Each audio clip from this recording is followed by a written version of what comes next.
Chers frères africains, je viens devant vous aujourd'hui pour vous faire passer un message. Et comme des millions d'Africains, je viens exprimer un ras-le-bol général. Oui, c'est vrai que tous ne pouvons pas prendre la parole, parce qu'il y en a qui sont privés justement de cette prise de parole. Mais quand nous pouvons le faire, faisons-le. Ça peut nous aider, ça peut nous fortifier. Et donc cette vidéo a pour but d'aider un Africain quelque part où tu te trouves, dans un coin du monde, à comprendre qui tu es et surtout à te fortifier. Cette vidéo est surtout pour bannir ce complot, cette théorie de la peur qu'une fois encore les colons mettent en place pour tuer davantage d'Africains.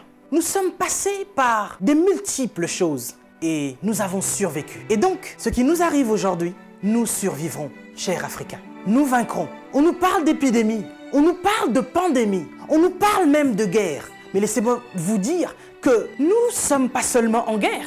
Nous les Africains, nous sommes en deuil, nous sommes en deuil, nous sommes en deuil depuis des siècles, depuis que les colons ont mis leurs pieds sur notre continent, depuis que nous avons été colonisés, depuis qu'on nous a volé ce qui nous appartenait, depuis que des gens mal intentionnés ont compris la valeur du continent africain. C'est depuis ce jour-là que nous sommes en deuil.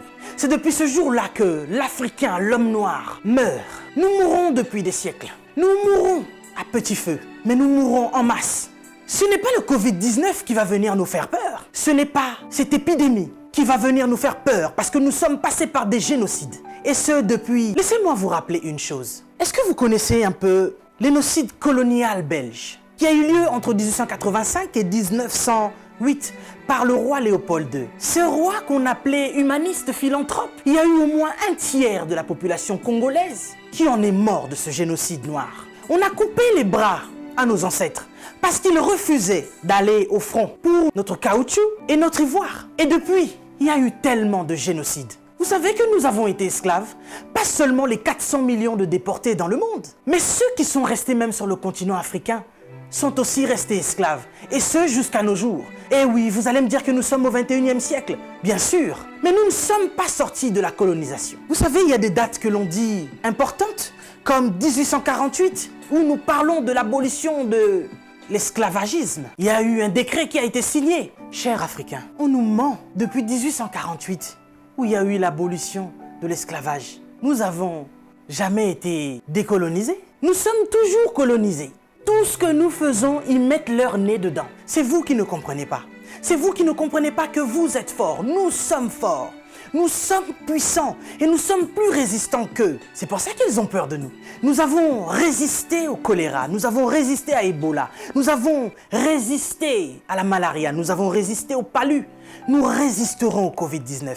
Ils veulent vous faire peur. Ils veulent nous faire peur. Il faut être prudent. Oui, la Bible nous recommande d'être prudent, mais pas d'avoir peur. Ils nous alarment sur cette épidémie qui n'a même pas encore tué 100 000 personnes. Mais en Afrique, c'est des millions d'âmes qui se meurent chaque jour de la famine. Eh oui, laisse-moi vous éclairer, vous ouvrir les yeux. Je vous ai dit que nous étions plus qu'en guerre. Nous sommes en deuil. Nous sommes en deuil. Et c'est depuis qu'on nous a colonisés. Nous n'avons même pas pu pleurer nos morts, pour beaucoup, parce qu'ils les entassaient dans des fosses communes. Parce qu'il y a encore, à l'heure où je vous parle, nos frères qui sont en Libye et dans tous ces pays que vous connaissez, où il y a encore la traite des Noirs.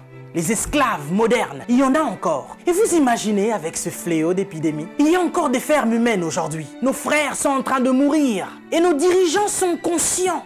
Mais que font-ils? C'est plus qu'une pandémie, c'est plus que cette épidémie. On veut vous faire peur aujourd'hui. Lavez-vous les mains, lavez-vous les mains, lavez-vous les mains. Il n'y a pas d'eau potable. L'Africain, il est en train de mourir parce qu'il n'y a pas déjà d'eau potable. On se lave les mains. Ok, nous allons nous laver les mains, mais avec quelle eau? Vous parlez de confinement? Oui, l'Africain veut rester chez lui. Il n'y a pas d'électricité. L'Africain va manger quoi? Et c'est aujourd'hui, comme par enchantement, cher président, que vous signez des décrets de crise. Et vous vous posez la question, comment vous allez faire pour nourrir la population? Mais de quelle population vous parlez? Ces gens meurent depuis des années. Il y en a qui sont au pouvoir depuis plus de 40 ans. D'autres qui sont morts parce que justement, ils ont été destitués. Si on ne les avait pas chassés du pouvoir, ils seraient encore en vie. Vous êtes sans pitié, cher président. Vous et vos dames de fer. Vos enfants, n'en parlons même pas. Ce sont des people. Vous êtes à l'image de vos parents. Mais vous qui gouvernez, qu'est-ce que ça vous coûte d'offrir des hôpitaux décents aux Africains? Vous savez, nous sommes ici en France. Les personnels soignants sont en crise, sont en larmes depuis des années. Ils crient au scandale de ce qui se passe dans les hôpitaux. Pour nous autres qui avons des membres de nos familles qui travaillent dans les hôpitaux, nous savons ce que c'est. Ils nous racontent l'enfer de ce qui se passe dans les hôpitaux français. Mais du moins, nous avons des hôpitaux décents. Mais nous crions à la crise sanitaire. Mais en Afrique, c'est comme si c'est maintenant que vous vous réveillez. Je n'arrive pas à dormir. Je me vois mal aller dormir sur mon lit. Alors que je pense à tout ce continent africain qui est en deuil. Et ça, depuis, je me dis, mais cette épidémie, cette pandémie, si ça devait toucher le petit peuple, qu'est-ce que nous allons devenir? Mais Africains, laisse-moi te dire que nous avons vaincu toutes ces épidémies. Choléra, Ebola, malaria, palu. Nous vaincrons ce petit Covid-19. Nous sommes plus forts que ça. Nous sommes bien plus forts que ça. Peut-être que je ne suis pas au courant, mais jusqu'à présent, ceux qui ont apporté cette épidémie, ce sont des gens qui sont venus de l'extérieur, les étrangers. Et puis ça touche des personnes qui sont bien placées, des gens qui, je pense, ont une belle vie. Mais ce petit peuple qui vit dans des bidonvilles, ce petit peuple qui vit des conditions sanitaires incroyables, Dieu préserve ce peuple. Cher Africain, laisse-moi te dire que tu es fort. On veut t'affaiblir mentalement pour te faire comprendre que tu es faible. Et voici que ça fait des siècles que l'homme noir meurt de la drépanocytose. Personne ne cherche le vaccin. Personne ne cherche à soigner cela parce que, dit-on, c'est la maladie des Noirs. Mais soudainement, on nous parle d'un vaccin pour aider la population noire face à cette pandémie de Covid-19. Nous n'avons que faire de vos vaccins. Et nous n'en voulons pas. Si vous avez envie de faire des tests, testez vos animaux, vos chiens, vos chats. L'homme africain n'est pas un animal. Nous ne sommes pas des cobayes de vos labos pour que vous commenciez vos tests sur nous.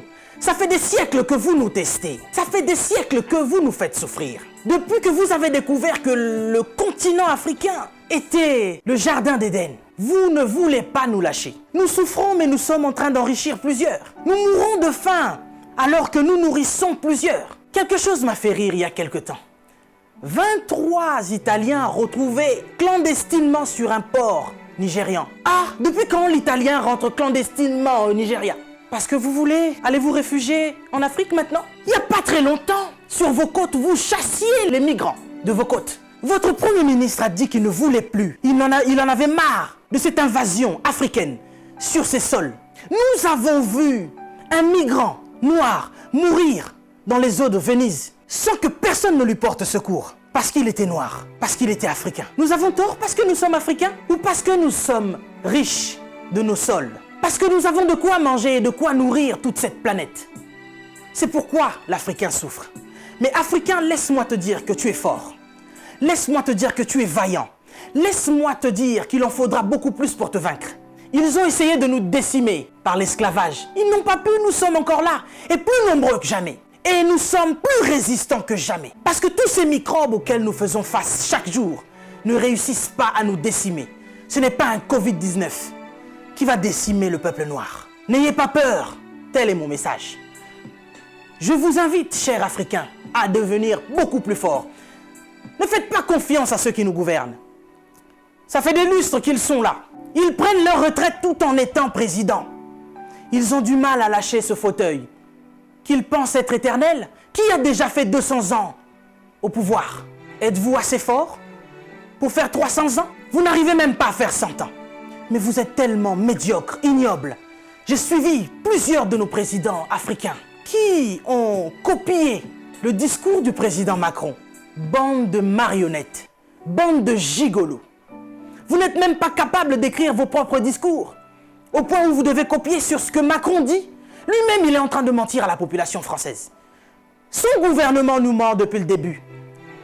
Et vous, vous suivez Macron pour continuer à mentir aux Africains? Mais nous, vous nous mentez depuis des siècles. Vous nous mentez et encore vous nous mentez. Pour remplir vos poches. Vous vivez dans des palaces, mais vous vous souciez même pas de ce que l'Africain doit manger. Oui, nous sommes en deuil. Et depuis des siècles, nous sommes en deuil. Parce que nous ne pouvons pas manger à notre faim. Parce que nous ne pouvons pas avoir de l'eau potable. Parce que nous ne pouvons pas avoir de l'électricité. Regardez à l'est de la RDC. Il y a un génocide qui perdure. Des gens meurent. Qui en parle? C'est sous silence. Et aujourd'hui, l'OMS vient nous parler de la pandémie, de l'épidémie, qui n'a même pas fait 100 000 morts dans le monde. Ces millions de Congolais qui meurent chaque jour. Qu'est-ce que vous en faites? Vous nous parlez de crise? Vous voulez prendre des décisions de crise? Mais nous, ça fait des siècles que nous sommes en crise. Qu'est-ce que vous faites, cher président? À part manger et boire et faire des fêtes. Vous parlez confinement? Oui, l'Africain accepte. Mais nous sommes en confinement, nous, depuis des siècles. Les gens meurent tous les jours de la famine. Ça, ce n'est pas une épidémie, ce n'est pas une pandémie. Des jeunes filles se font exquiser tous les jours en Afrique de l'Ouest. Boko Haram est en train de exterminer des gens. Ils violent des femmes, ils séquestrent des jeunes filles. Boko Haram, qui leur vend des armes? Qui en parle? Et à cause du Covid-19, vous voulez faire paniquer les Africains qui vivent déjà en panique depuis des siècles. Quand nous voyons nos frères qui essayent de fuir leur continent et qui meurent dans les eaux de la mer, ça c'est un génocide qui perdure depuis des siècles. Et nous en avons marre, nous en avons assez. Nous voulons qu'il y ait un changement. Mais qu'est-ce qui vous manque à vous aujourd'hui? La Chine a pu construire un hôpital en 10 jours. Vous savez, ça fait depuis 72 ans, si je ne me trompe pas, que l'État d'Israël existe. Il y a quelque temps, Dubaï était un désert. Mais regardez aujourd'hui ce qu'ils ont fait. C'est parce qu'ils sont ensemble qu'ils ont pu construire ce qu'ils ont fait. Mais qu'est-ce qui vous manque, cher président africain, pour nous construire des hôpitaux décents?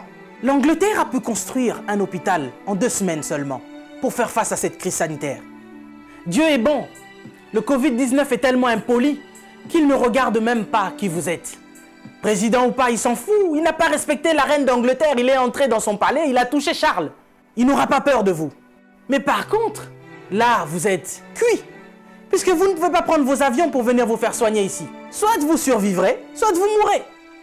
Africain, réveille-toi. Africain, lève-toi. Si Martin Luther King est mort, si Rosa Parks est mort, si Malcolm X est mort, si Mandela est mort, si Winnie Mandela est mort, nous sommes là pour porter encore plus haut l'étendard de l'Afrique. Et continuer à dire que tant que nous aurons le souffle de vie, nous allons continuer nos revendications. Si cette épidémie ne vous réajuste pas, ne vous enseigne pas, pire va encore arriver. Vous passerez, l'Afrique sera encore là, et l'Africain aussi. Cessez votre méchanceté, cher président. Donnez-nous de l'eau, donnez-nous de l'électricité, construisez des hôpitaux, arrêtez de faire mourir l'Africain par la faim, parce que nous, ce n'est pas le Covid-19 qui nous tue.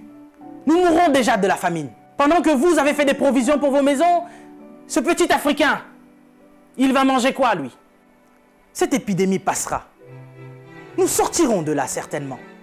Mais vous n'allez pas vous en sortir ainsi, devant le tribunal de Dieu. Mais avant le tribunal de Dieu, ici sur cette terre, vous serez jugés. Africain, sois fort. Que personne ne te fasse peur. Respectez les règles d'hygiène, mais n'ayez pas peur. Nous sommes forts. C'est Dieu qui nous protège. Et que Dieu vous protège, cher Africain. Que Dieu vous garde là où vous êtes. Le combat n'est pas encore fini. Ça ne fait que commencer. Que Dieu nous fasse justice.